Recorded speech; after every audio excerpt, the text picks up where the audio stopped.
جناب یوسفی صاحب، رسول اللہ صلی اللہ علیہ وآلہ وسلم سے جو نکاح ہوا اس کی ہم چاہتے ہیں کہ آپ تھوڑی سی تفصیل ہمیں بتائیں، اور پھر حضرت ام المؤمنین کی کتنے عزت اکرام اور احترام سے واپسی ہوئی حبشہ سے۔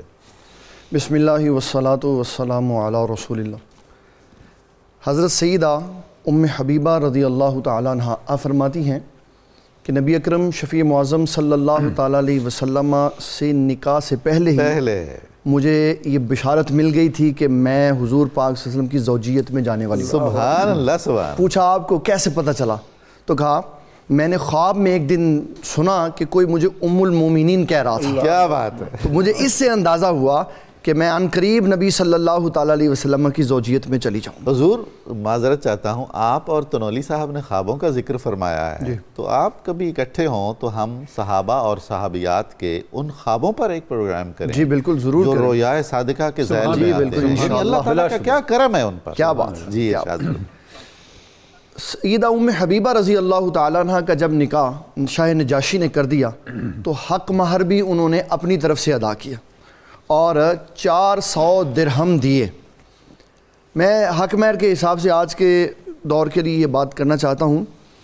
حق مہر میں عموماً خاندان آپس میں سر جوڑ کے بیٹھ جاتے ہیں، کتنے دیں کتنے لیں، اور کوشش ہوتی ہے کم سے کم دیں۔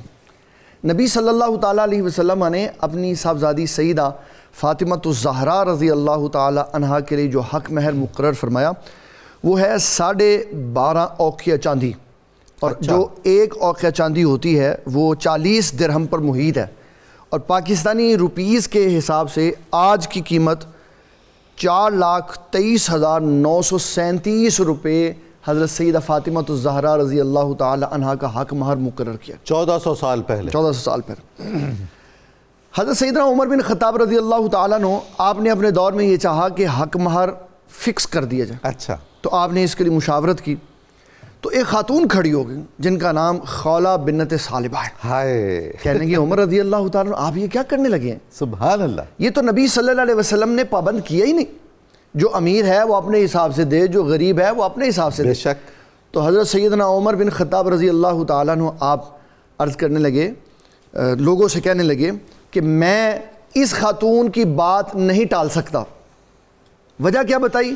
کہا یہ جب نبی صلی اللہ علیہ وسلم کی بارگاہ میں حاضر ہوتی تھی تو اپنی مرضی کا فیصلہ اللہ سے کروا کے جاتی۔ سبحان اللہ، سبحان۔ میں کیسے اس پہ اپنی حکم یا اپنی بات مسلط کر سکتا؟ اچھا مفتی صاحب، جو لوگ دین اسلام میں سمجھتے ہیں کہ عورتوں کے حقوق نہیں ہیں اور ان کو بہت پیچھے رکھا جاتا ہے، انہیں ایسی روایات کا علم نہیں ہے؟ یعنی ہم نے کو مغرب سے یہ حاصل کی؟ نہیں، روایات کا علم ہے، بتانا نہیں چاہتے۔ بتانا نہیں چاہتے۔ بتانا نہیں چاہتے۔ کیسے ہے کہ ایک کتاب بندہ پڑھے اور اس میں یہ سارے مسئلے آئیں تو بتانا نہیں چاہتے کہ کہیں ہمارا تسلط ختم نہ ہو جائے۔ واہ واہ واہ واہ! حضور پاک صلی اللہ علیہ وسلم کے، میں شادی کی بات پہ تھوڑی سی بات کرنا چاہتا ہوں۔ ضرور، بالکل۔ ہمارے ہاں آج کل بھی معاشرے میں لوگ جب دوست کسی کو شادی پہ نہیں نہ بلاتے تو ناراض ہو جاتے ہیں۔ جی۔ پھر وہ کہتے ہیں یار آپ نے ہماری اہمیت کو سمجھے، اگر بابا آپ کی اہمیت ہوتی تو آپ شادی پہ ہوتے۔ لیکن میں یہ اپنے ناظرین کو بتانا چاہتا ہوں، شادی پہ اگر کوئی کسی کو نہ بلائے نا تو اس سے ناراض نہیں ہونا چاہیے۔ شادی پہ کوئی بھی اہم نہیں ہوتا، واہ! حتیٰ کہ دلہا بھی اہم نہیں ہوتا۔ واہ! اگر دلہا نہ موجود ہو تو اس کا وکیل نکاح پڑھا کے لے کے آ سکتا۔ واہ واہ، بہت خوب۔ اگر ہم زمانہ مصطفیٰ کریم صلی اللہ علیہ وسلم کے ظاہری دور پہ چلے جائیں، جی، حضور پاک صلی اللہ علیہ وسلم نے حضرت جابر بن عبداللہ انصاری پہ اتنے احسانات کی جب ان کے والد گرامی وصال فرما کے شہید ہو گئے۔ انہوں نے کچھ دن کے بعد نبی صلی اللہ علیہ وسلم کی جب زیارت کی تو ان کے رنگ لگا ہوا تھا۔ جی ہاں۔ تو آقا کریم صلی اللہ علیہ وسلم نے فرمایا آپ نے شادی کر لی؟ کہا جی حضور۔ تو آپ نے یہ نہیں کہا کہ مجھے کیوں نہیں بلایا؟ اس لیے اس کو مائنڈ سیٹ سے صحیح کرے۔ حضرت عبد الرحمن ابن عوف کے بارے میں بھی ایسا ہی ہے۔ اتنا سا تو مدینہ منورہ ہے، رسول اللہ صلی اللہ علیہ وسلم تشریف فرما بھی ہیں، اور رنگ دیکھ کر ہی آپ نے پوچھا کہ آپ نے شادی کر لی۔ اس سے یہ بھی پتہ چلتا ہے کہ شادی پہ رنگ لگانا جائز ہے، بلکہ لیکن وہ والے رنگ نہیں لگانے چاہیے جو یہود کے ساتھ یا غیر مسلموں کے ساتھ مشابہت اختیار کریں یا جس میں مال ضائع ہو۔ ہمارے ہاں ایک رسم شادی پہ چلتی ہے ابٹن کی، جس کو کرتے ہوئے لڑکے کے کپڑے پھاڑ دیتے، تو اس طرح کی غیر شرعی رسومات سے اجتناب کرنا چاہیے۔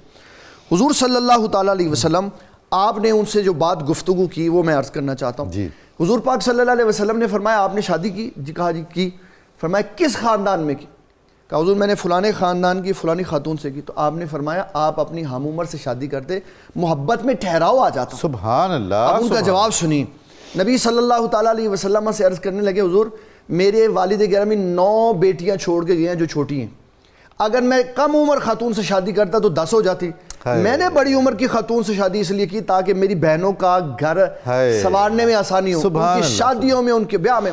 تو رسول اللہ صلی اللہ تعالیٰ علیہ وسلم نے فرمایا اگر آپ اپنی ہم عمر سے شادی کرتے تو اللہ تعالیٰ نے آپ کو جو ثواب دینا تھا اس نیکی پر اللہ نے ثواب دگنا عطا فرمایا۔ سبحان اللہ۔